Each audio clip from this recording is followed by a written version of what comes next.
그럼 이제 이 시간은 우리 신고서 작성 방법 그리고 맨 뒤에 이제 위반 시 제재 파트 살펴보도록 하겠습니다. 이 신고서 작성 방법도 한 문제씩 꼬박꼬박 나옵니다. 자, 이번 33회 때도 출제됐는데 어렵지 않아요. 뭐 거의 우리가 확실하게 맞출 수 있는 파트입니다. 자, 그럼 우리 교재 자 117페이지 자 117페이지 보시면 자 이제 신고서 소식이 있는데 자 여기 보시면 이제 여기 번호가 있어요. 1번, 2번 이런 번호 있잖아요. 그럼 여기 각각의 이 내용을 어떻게 작성하느냐. 자 여기에서 시험에 나오는 건 아니고요. 자 이 뒤쪽에 보시면 페이지 넘겨보시면 그럼 여기에다 이제 기록 작성하는 걸 어떻게 할 거냐 해가지고 자 여기 써보세요. 여기 작성 방법 이제 이 파트에서 나오는데 거의 뭐 시험에 나오는 부분 정해져 있어요. 그래서 그것만 우리가 체크해서 정리하시면 될 것 같습니다. 자, 첨부 소리와 이거 이제 우리 뭐 알 거고요. 자, 유의사항에서 1, 2, 3, 4 읽어보시고 자, 유의사항 중에서 혹시 글씨가 너무 작아서 좀 불편하실 줄 모르겠는데 원래 이게 한 페이지로 되어 있거든요. 그래서 우리 교재도 한 페이지 이렇게 하려고 이제 하다 보니까 조금 작아졌는데 자, 5번 있잖아요. 여긴 체크하세요. 여기. 5번. 자, 뭐냐면 물건의 종류가 공급계약입니다. 자, 맨 처음에 분양계약이에요. 그리고 전매계약입니다. 분양권, 입주권, 전매계약일 때 이때는 8번 물건별 거래가격 쓰거나 9번에는 총실제 거래가격 쓸 때 자, 쓸 때 부가가치세를 저기 포함하여 적습니다. 그리고 이제 그 외의 거래들 그러니까 공급계약, 전매계약이 아니라 그냥 토지나 건물에 대한 일반 매매계약이죠. 일반 매매계약 같은 경우는 부가가치세를 제외하고 적는다. 자, 구분 잘하세요. 공급계약과 전매계약은 부가세 포함. 나머지는 제외. 이거 이제 포함인지 제외인지 헷갈리지 않게끔. 자, 이것도 한번 출제된 거니까 정리하시고. 그다음. 그럼 이제 이 작성 방법에서 이제 자, 시험에 출제될 만한 부분은 제가 밑줄을 칩니다. 그러면 시험에 출제된 거 밑줄 치는데 그 나머지는요. 그냥 한번 쭉 읽어보세요. 자, 반드시 읽어는 봐야 돼. 왜냐하면 읽어보지도 않고 이제 시험에 이렇게 맞닥뜨리면 당황할 수 있어요. 그래서 이거 예전에 한번 읽어본 기억이 있다. 이 정도만 해도 돼요. 자, 그러면 자 보습니다. 보통 이제 거래 당사자가 다수일 때 이제 우리가 메이도인 1번, 2번이 메이도인 매수인 인적사항 이런 거 쓰는 거잖아요. 그런데 다수일 때는 어떻게 하느냐? 주소란에 거래 지분을 쓰라. 그래서 이렇게 거래 지분 비율을 이렇게 쓴다. 이렇게 돼 있어요. 그래서 주소란에 이렇게 쓰게 돼 있고요. 그다음 외국인인 경우에는 거래 당사 국적을 반드시 기재합니다. 반드시. 그리고 외국인이 부동산 등을 매수할 때는요. 매수 용도란 그러니까 주거용인지 그리고 여기 레저, 상업, 공장 이런 용도인지 뭐해라? 자, 체크 표시합니다. 이거. 자, 외국인은 국적을 반드시 쓰고 자, 매수할 때 부동산 매수할 때 매수 용도가 뭔지 꼭 체크하라. 이렇게 돼 있어요. 자, 그다음 이거 이제 바뀌어야 되는데 이거 아직 안 바뀌었거든요. 그러니까 이거 무시하세요. 자, 이거 법이 바뀌었는데 이 서식은 아직 안 바뀌었어요. 우리가 투기과열지구는 금액 상관없잖아요. 금액이 상관없어요. 그러니까 이거 무시하세요. 자, 무시하고 그다음 쭉 내려옵니다. 쭉 내려와서요. 자, 7번으로 갑니다. 자, 7번 보면 이제 계약 대상 면적입니다. 자, 나머지는 꼭 읽어보셔야 돼요. 자, 계약 대상 면적을 적을 때 자, 건축물 같은 경우 집합 건축물은요. 전용 면적을 적습니다. 자, 전용 면적. 그리고 그 밖의 건축물은 연면적을 적으라. 이거 바꿔치기 합니다. 근데 헷갈리면 안 돼. 왜? 집합 건축물이 전용 면적, 공용 면적으로 나누잖아요. 그중에 전용 면적. 그 밖에 그러니까 단독 건축물 같은 경우는 전용 면적, 공용 이런 게 없잖아요. 그래서 연면적 이렇게. 그다음 물건별 거래 가격을 쓸 때 자, 물건별 그랬잖아요. 물건별 그랬으니까 각각의 부동산별 가격을 적습니다. 자, 그리고 이제 이런 내용도 꼭 읽어보세요. 그다음 총 실제 거래 가격을 자, 토탈이잖아요. 토탈이니까 뭐예요? 전체 가격. 그러니까 둘 이상 부동산 거래할 때는 어때야 한다? 합계금액. 왜냐하면 토탈이니까. 자, 물건별 그랬으니까 각각 금액. 토탈이니까 합계금액. 이러면 돼요. 그 다음 종전 부동산 난은요, 입주권 매매의 경우에만 작성합니다. 이거 분양권으로 바꿔치기. 근데 헷갈릴 게 하나도 없어요. 자, 우리가 분양권은요, 우리가 청약통장 가지고 있으면 아파트 청약 가점 통하에 우리가 분양을 받죠. 그런데 여기 입주권은 뭐예요? 재개발 재건축 들어갔을 때 입주권, 즉 조합원 입주권. 그러니까 조합원 입주권은 당연히 그 전에 그 건물이나 토지 가지고 있는 사람한테 이게 부여되잖아요. 아무한테나 조합원 지위가 주어지는 거 아니잖아요. 그래서 자, 종전의 부동산 어떤 거였냐? 이건 당연히 조합원을 가리키니까 입주권 매매 이렇게 하시면 돼요. 입주권. 예. 자, 이렇게 해서 이제 여기에 있는 밑줄 친 거 있잖아요. 자, 이거 주로 시험에 나옵니다. 이거 주로 시험에 나오기 때문에 나머지는 꼭 한번 읽어 보시기 바랍니다. 예. 자, 그 다음 제재. 자, 우리가 이제 조금 부담스럽더라도 이제 암기를 자, 해야 되는 부분인데요. 자, 여기서는요, 다 과태료입니다. 자, 100만 원, 500만 원, 3천만 원, 그리고 취득가액 5% 이하 이건데, 이건 뭐 외우는 것도 부담 없어요. 자, 100만 원 과태료는요, 오직 딱 하나 뭐예요? 주택 임대차 이것만. 그러니까 우리 주택 임대차를 신고 안 했어요, 변경 신고 안 했어요, 해제 신고 안 했어요. 그 다음에 또 신고를 거짓으로 했어요. 그냥 무조건 다. 주택 임대차는 무조건 다 얼마? 100만 원 이래버리면 돼요. 자, 주택 임대차는 무조건 다 100만 원. 자, 볼 필요 없고요. 그 다음 500만 원 이하입니다. 자, 500만 원 이하는 그냥 단순히 위반한 게 500이에요. 그럼 여러분들은요, 3천만 원짜리 이것을 좀 잘 해보세요. 3천만 원짜리. 자, 먼저 3천만 원짜리를 보겠습니다. 자, 3천만 원짜리. 자, 계약을 체결하지 않았는데 거짓으로 신고했어요. 이제 허위 가장 신고고요. 그 다음 신고한 다음 해당 계약이 해제 등이 되지 않았는데 또 거짓으로 해제 등 신고했어요. 그 다음 거래대금 지급 증명자료 그랬죠? 자, 이걸 간단히 거래대금 지급 증명자료입니다. 자, 이거를 제출하지 않거나 거짓으로 제출했을 때 3천 그럽니다. 자, 그러면 다시 정리합니다. 계약이 아예 없어요. 계약이 없는데 거짓 신고. 해제 등이 없는데 거짓 신고. 그리고 거래대금 지급 증명자료가 3천입니다. 이것만 잘 기억하시면 돼요.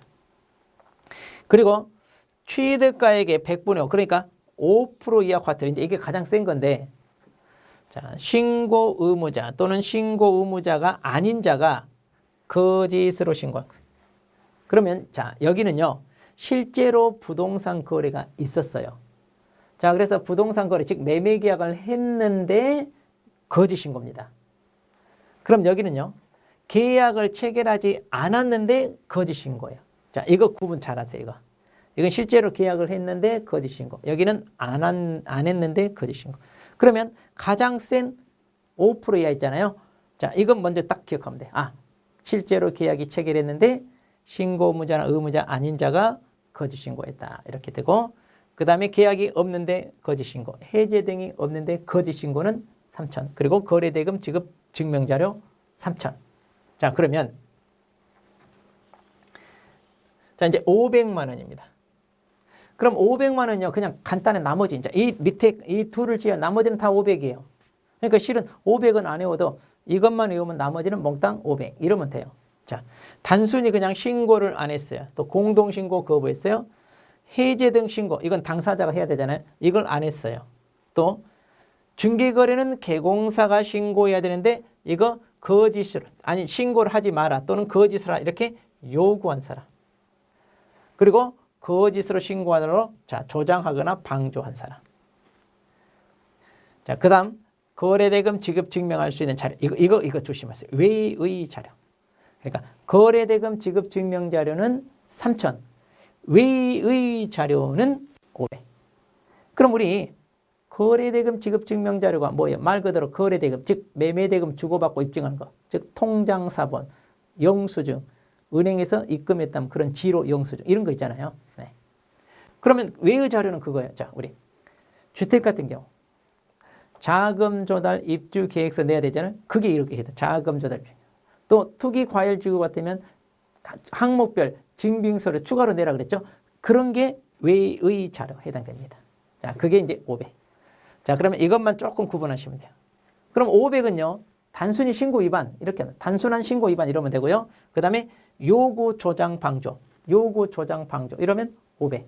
그래서 요구 조장 방조. 자, 이렇게 하시면 굳이 뭐 외우지 않아도요. 다 찾는 데는 지장이 없습니다. 자, 그 다음에 과태료, 자, 부과 징수권자 및 통보인데 당연히 부동산 거래는 우리가 신고 관청이다잖아요. 그러니까 과태료 부과는 신고 관청. 자, 우리 중개사법은 등록 관청인데 여기는 신고 관청. 그 다음 통보. 이게 아직까지 시험에 안 나와요. 이거 아주 중요한 절차인데. 자, 이거 저는 나올 때까지 1순위라고 봐요. 자, 뭐냐면 자, 이런 경우 있잖아요. 자, 자, 강동구에 자, 중개사무소가 있어요. 자, 여기에 이제 중개사무소. 그래서 갑이라는 개공사가 여기서 중개업을 합니다. 그러면 중개사무소에 있는 강동구 여기가 뭐예요? 등록 관청이 되는 거잖아요. 그런데 강서구에 A와 B가 자, 주택에 대하여 자, 매매를 합니다. 그러면 이 매매를 자, 이 갑이라는 개공사가 중개를 했어요. 자, 그러면 자, 이제 사례로 이거 물어볼 수 있어요. 자, 갑이 누구예요? 중개니까 신고를 A, B가 해요? 갑이에요? 갑이 해야죠. 우리 중개거래니까. 그럼 갑이 신고할 때 어디다 해요?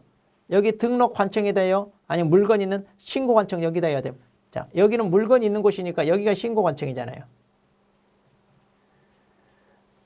그리고 여기는 사무소가 있는 여기는 등록 관청.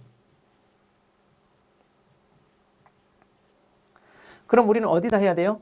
신고 관청. 그러니까 갑이 여기다가 신고를 해야 돼요. 갑이. 자, 그런데 갑이 신고를 하는데 다운계약서를 써서 거짓으로 신고합니다. 그러면 거짓으로 이렇게 신고를 하게 되면은 누가 과태료? 당연히 신고관청이 갑한테 과태료 부과하죠. 그러면 등록관청은 이 갑이 과태료 얻어맞았다는 거 알아요? 몰라요? 모르잖아요. 그래서 여기서 알려준다는 얘기예요. 내가 그 개공사한테 과태료 부과했다. 너도 알고 있어라. 그 얘기입니다. 자, 그럼 보세요. 개공사에게 과태료를 부과한 신고관청은 자, 여기 체크. 부과일로부터 며칠? 10일 이내 등록관청한테 부과 사실을 통보해줘라 이거예요. 자, 그래서 신고관청이 등록관청한테 부과했으면 며칠 이내? 10일. 10일 이내 통보해주세요. 자, 이렇게. 그래서 이거 아직 안 나온 절차입니다. 그 다음 과태료 부과 일반 기준인데 자, 이거 뭐 그렇게 외울 필요 없어요. 3천만 원짜리 이하나 100분의 5 이하는 5분의 1 범위 내에서 가중하거나 감경할 수 있고요. 500만 원, 100만 원짜리는 2분의 1 범위 내에서 가중 감경할 수 있다. 뭐든지 가중할 때는 총액은 넘을 수 있다, 없다, 없다. 우리 앞에서 중개사법에서 했잖아요. 같은 얘기입니다. 그런데 여기는 5분의 1이고 여기는 2분의 1인데 혹시 모르니까 이것만 좀 봅시다. 3천만 원하고 5%에는 금액이 커요. 500만 원, 100만 원 금액이 작아. 금액이 작으니까 2분의 1을 가중하도록 부담이 없어요. 그런데 여기는 금액이 크니까 2분의 1을 가중하면 너무 눈덩이처럼 벌어나. 그래서 얼마? 5분의 1. 그렇게 기억하면 좀 쉬워요. 아, 여기는 금액이 크니까 5분의 1. 여기는 작으니까 2분의 1. 자, 이 정도 하시고요. 그 다음 포상금 봅니다. 자, 이거 이제 시험에 나옵니다. 중요하죠? 자, 시군구청장. 그러니까 이 사람이 누구냐면 이제 신고관청이에요. 그럼 다음에 해당한 사람을 행정기관, 수사기관에 신고 고발할 때 이제 포상금을 주는데 당연히 여기는 포상금을 신고관청이 되죠. 그럼 이 사람 잘 봐야 돼, 이 사람. 그러면 어떤 사람을 우리가 신고 고발하나요? 자, 어떤 사람을 해야 되나요? 이건데, 자, 신고 의무자가 아니면서 거래 가격을 거짓으로 신고했어요. 계약을 체결하지 않았는데 거짓으로 신고했어요. 해제 등이 되지 않았는데 거짓으로 했어요. 주택임대차도요. 주택임대차도 거짓으로 신고한 사람. 아하, 다 거짓만. 거짓으로 신고한 사람만 대상입니다. 그러니까 단순히 요구했다, 조장, 방조했다, 뭐 단순히 자, 이런 거 아니에요. 다 거짓만. 그러니까 쉬워요. 아하, 거짓 신고가 죄질이 나쁘니까 이 사람만 대상자가 됩니다. 그 다음 지급기준. 자, 이제 우리 중개사법하고 조금 비교하면서 보면 좋아요. 우리 중개사법. 그러면 여기도 보니까 그냥 당연히 이제 입증할 만한 자료가 제출돼야 되겠죠. 그리고 이제 이들에게 이제 과태료가 부과되면 이제 포상금을 주는데, 자, 이것도 시험에 한번 나왔어요. 포상금 주지 않는 경우 외울 필요 전혀 없어요. 자, 공무원이 직무와 관련하여 발견한 사실을 신고 고발했다. 포상금 주느냐? 안 줘요. 형사가 범인 체포했다고 포상금 줍니까? 안 주잖아요. 당연히 해야 될 일에 자기가. 네. 해당 위반행위를 하거나 위반행위에 관여한 자가 신고 고발했다. 자, 자기가 거짓으로 신고를 했고 자기가 자기 자신을 신고해. 말이 돼, 안 돼? 그런 건 없어요. 이런 것은 자수했다 그래요. 포상금을 안 줘요. 그냥 자수한 걸로 넘어가요. 자, 우리 다음에 나와요. 그 다음 익명 가명으로 신고하면 누군지 알아요? 몰라요? 몰라. 줄 수가 없어. 그러니까 포상금 받으려면 자기를 밝혀야 주죠. 누구를 주냐. 자, 외울 필요 없습니다. 그 다음 절차입니다. 그러면 이제 우리가 신고 고발 대상자 신고할 때는 자, 누구 찾아갑니까? 물론 이제 포상금은 신고관청이 주니까 신고관청한테 제출해야 되죠. 그럼 신고관청은 이제 확인합니다. 해당되는지 안 되는지. 그리고 이제 신고인한테 당신 이제 포상금 줄 테니까 포상금 신청하세요. 이렇게 얘기해줘요. 자, 그럼 여기만 하면 돼. 그러면 신청서가 접수된 날로부터 2개월 이내에 포상금 지급합니다. 우리 중개사법은 지급 결정일로부터 1개월 이내에 준다고 그랬어요. 그런데 여기는 2개월이라는 거. 이것만 조심하면 됩니다. 자, 그 다음. 자, 이것도 우리 중개사법과 같아요. 수인이 고발하는 거. 그러니까 하나의 사건에 두 명이서 공동을 하면요. 공동을 하면 뭐예요? 균등, 분바이. 물론 이제 미리 합의하면 합의된 대로 준다. 그 다음에 두 건 이상 따로따로 하면 누구만 준다? 최초. 이거 똑같아요. 우리 중개사법. 그 다음 이제 금액 이제 잘 보세요. 그럼 얼마 줄 거냐? 이들에게 부과되는 과태료. 그러니까 우리 100만 원, 500만 원. 그러니까 500만 원짜리는 우리 없다고 보시면 돼. 500만 원짜리 대상자 없어요. 다 거짓 이것만 있잖아요. 그럼 주택임대차 100만 원, 그리고 3천만 원, 5% 있잖아요. 5%야. 이들이 얻어맞는 과태료의 100분의 20. 그러니까 20%를 줍니다. 20%를 줍니다. 그런데 지급 한도액은요. 1,000만 원까지. 그러니까 3천만 원짜리도요. 20%니까 2, 3은 6. 600만 원. 그러니까 1,000만 원 안 넘어요. 그러니까 1,000만 원 넘을 수 있는 것은 5%짜리만 1,000만 원 넘어요. 만일 자, 이들에게 부과되는 과태료가 자, 10억이라고 해봐요. 10억. 그러면 뭡니까? 20%니까 10억이면 얼마예요? 아니 10억까지는 없는데 1억이라고 해볼까요? 1억에 20%니까 얼마예요? 2천만 원이잖아요. 1억. 그러면 2천만 원이면 이거 다 주는 게 아니라 얼마까지만 준다고요? 네, 1,000만 원까지만 준다. 이런 얘기입니다. 자, 쉽게 얘기해서. 그 다음 포상금 지급에 드는 비용은 시, 군, 구, 재원으로 충당합니다. 자, 여기서 조심할 거. 국고에서 지원을 해줘야 안 해줘야 하면 여기는 국고 지원이 없어요. 우리 중개사법은 50% 범위 내에서 지원한다 이 말 있잖아요. 근데 여기는 없습니다. 왜 없냐? 돈이 부족할 리가 없어. 왜? 지네들이 과태료 받아서 80% 자기네가 먹고 우리한테 20%죠. 그러니까 금액이 부족할 리가 없죠. 국고 지원할 필요가 없다. 그 얘기입니다. 네. 자, 이렇게 해서 자, 20%라는 거 알아두시고. 그 다음. 자진신고자에 대한 감면입니다. 그러니까 한마디로 뭐냐면 자수하여 광면 찾자. 그러니까 거짓으로 신고해서 과태료 얻어맞은 사람이 자기 반성 뉘우치고 저 자수할래요. 그때 제가 다운계약서 썼어요. 자, 이렇게 얘기하면 어느 정도 봐주자 이거죠. 자, 그럼 보겠습니다. 그러면 이제 자진신고하면요.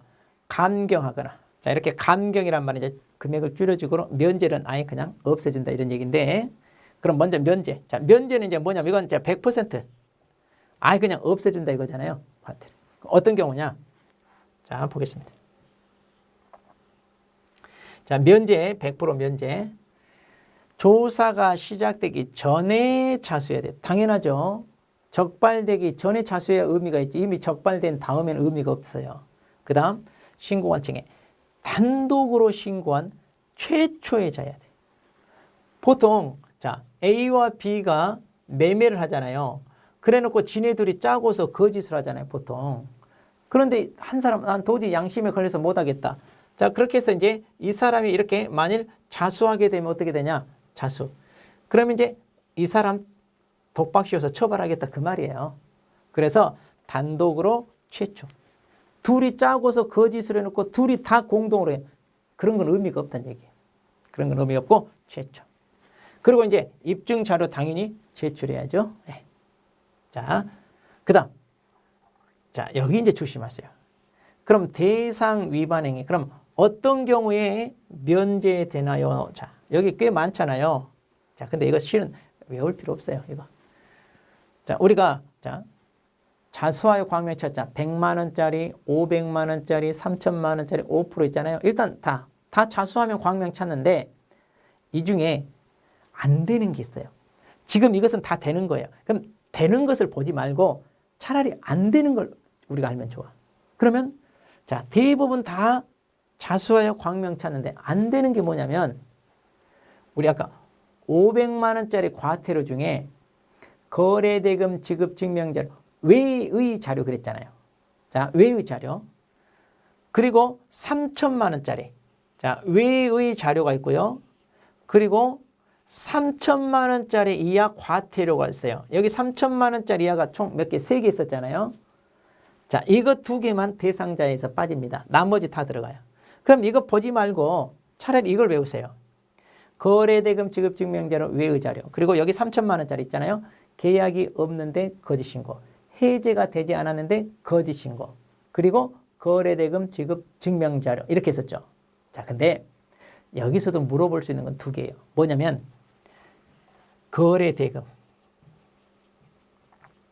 지급 증명자료 있잖아요. 그리고 외의 자료 있잖아요. 그럼 이거 2개만 기억하면 돼요. 자, 왜 그러냐면 자 보세요. 신고관청이 자료를 제출하라고 했어요. 근데 자료를 제출 아직 안 하고 있어. 그러면 저 그때 자료 제출 안 했거든요. 자수 안 해도 알아요. 그러잖아요. 제출하라고 했는데 아직까지 안 하고 있어. 그럼 자수 안 해도 알잖아요. 그러니까 아하, 이때는 자수하여 광명 찾는 거 이게 의미가 그렇죠. 없다는 얘기예요. 그러니까 이렇게 기억하면 돼. 아, 자료 제출하라고 했는데 안 했다. 그러면 끝. 거기서만 기억하면 돼. 그러면 3천만 원짜리 중에 계약이 체결되지 않았는데 거짓 신고, 해제 등이 되지 않았는데 거짓 해제 신고 있잖아요. 실은 그것은 빠져야 돼요. 이 법이 조금 잘못된 거예요. 그래서 시험에 내더라도 그건 낼 확률은 없어요. 없어요. 그러니까 아, 자료 이렇게만 기억하면 돼. 근데 이제 혹시 모르니까 우리는 자, 일단 법에 지금 규정되어 있는 대로 정리하자면 이렇게 하면 돼요. 외삼촌 이렇게 하면 돼. 외의 자료, 500만 원짜리 외의 자료와 3천만 원짜리 3개 있잖아요. 그래서 외삼촌. 그러니까 외삼촌은 자수해도 광명 찾을 수 없다. 이렇게 얘기하면 돼. 자, 외삼촌은 뺀다. 근데 그 중에서도 자료 제출하는 거 이것만 딱 기억하면 돼. 네. 자, 이거 다 외울 필요 없습니다. 그러면 이번에 이제 감경입니다. 감경은 이제 뭐냐면 자, 50%. 자, 이 감경은 50% 이렇게 깎아주는 거 말이에요. 그럼 어떤 경우냐? 자, 여기는 조사가 시작된 후입니다.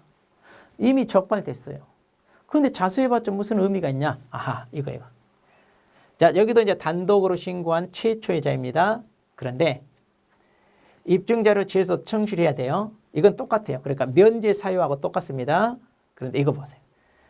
허위 신고 사실 입증에 필요한 증거를 충분히 확보하지 못한 상태에서 협조해라. 그러니까 이거예요. 심증은 가는데 물증이 없어. 분명히 거짓 신고 맞는데 그랬을 때 자수하면 봐준다 그 얘기입니다. 자, 그래서 이거 디귿이 하나가 돼 있어요. 그리고 위반이 똑같아. 자, 여기도 외삼촌. 외삼촌은 안 되고 나머지 다 된다. 자, 그럼 똑같다는 얘기고요. 절차입니다. 이런 절차는 뭐 그렇게까지 여러분 신경 안 쓰셔도 됩니다. 절차. 그러니까 이제 조사가 시작되기 전이냐 후냐 그러잖아요. 그럼 이제 신고관청이 개공서 자료 제출 요구하는 서면을 발송했을 때 뭐. 그리고 이제 이런 것은 그냥 읽어보시면 돼요. 읽어보시면. 그리고요. 자, 여기서 이제 감면 불가인데 자, 이것만 좀 하나 체크하세요. 뭐냐? 자진 신고한 날로부터 과거 1년 이내 3회 이상 감면을 받았어요. 그러면 처음부터 신고 똑바로 해야지. 신고해놓고 자수하고 신고해놓고 자수하고 이걸 의미가 없잖아요. 그래서 이런 상습범은 3번 이상 하면 이제는 더 이상 안 봐줘요. 그냥 처음부터 똑바로 신고해라 이렇게 보는 거예요. 자, 그리고 이제 당연히 이제 조사가 시작되면 자수해봤자 의미가 없죠. 네. 자, 이렇게 해서 우리가 자, 자진 신고까지 살펴서 이제 제재를 다 살펴봤습니다. 네. 자, 이렇게 해서 이제 우리 부동산 거래 신고 파트는 마무리하고요. 자, 그러면 문제로 정리하죠.